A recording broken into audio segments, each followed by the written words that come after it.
Back with you tonight here at home. The family of slain Western Cape top cop Charl Kinnear, beg your pardon, has accused the Independent Police Investigative Directorate of defeating the ends of justice by failing to notify them of crucial updates in his ongoing murder investigation.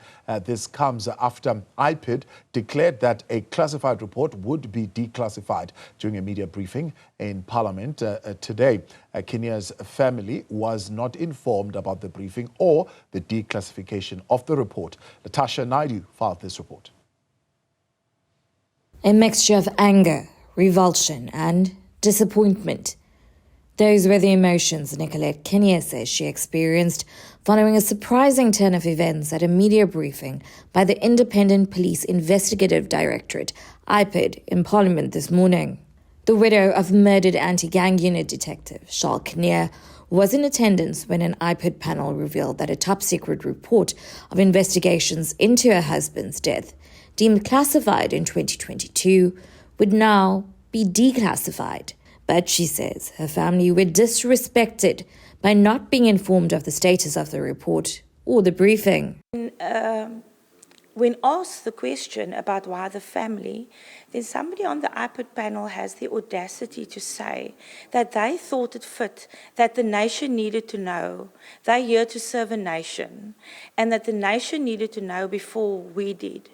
And for me, it's the disgust, the arrogance to publicly in a media briefing make a statement like that. So in other words, you think nothing of the families of victims in this case. Detective Kinnear was gunned down outside his Bishop Lavis home in September 2020.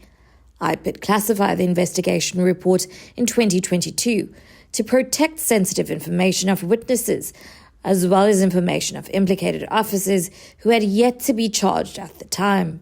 To date, IPID has made criminal referrals to the NPA for prosecution and disciplinary referrals to SAPS and the Directorate for priority crimes. That SAPS basically committed in writing that they have initiated disciplinary proceedings against members that are implicated in the report. As you would understand from the beginning, we did not want members' names to be all over social media and platforms. So by the SAPS indicating that the process has started, that is also one of the reasons.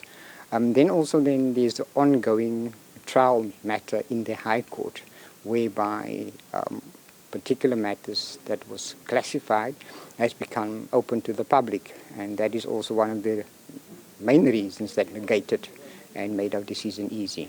Earlier this year, a group of accused, including suspected organised crime kingpin Nafis Modak, went on trial in the Western Cape High Court in connection with Kinnear's murder.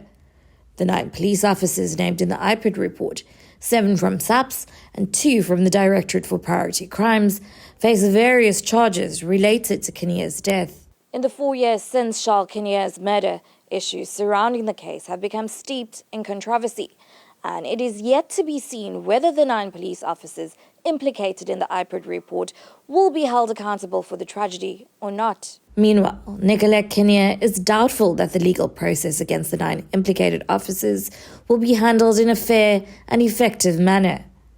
So this whole thing has been such a huge injustice, not only for my family, but I think for us as South Africans, because already there's that, do we trust the police? Can we trust the police? And I think we've just gained another one now. Can we really trust IPID?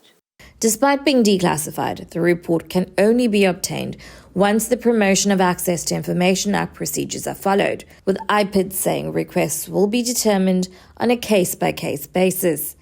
For Newzroom Afrika, Channel 405, I'm Latashia Naidoo, reporting from Cape Town.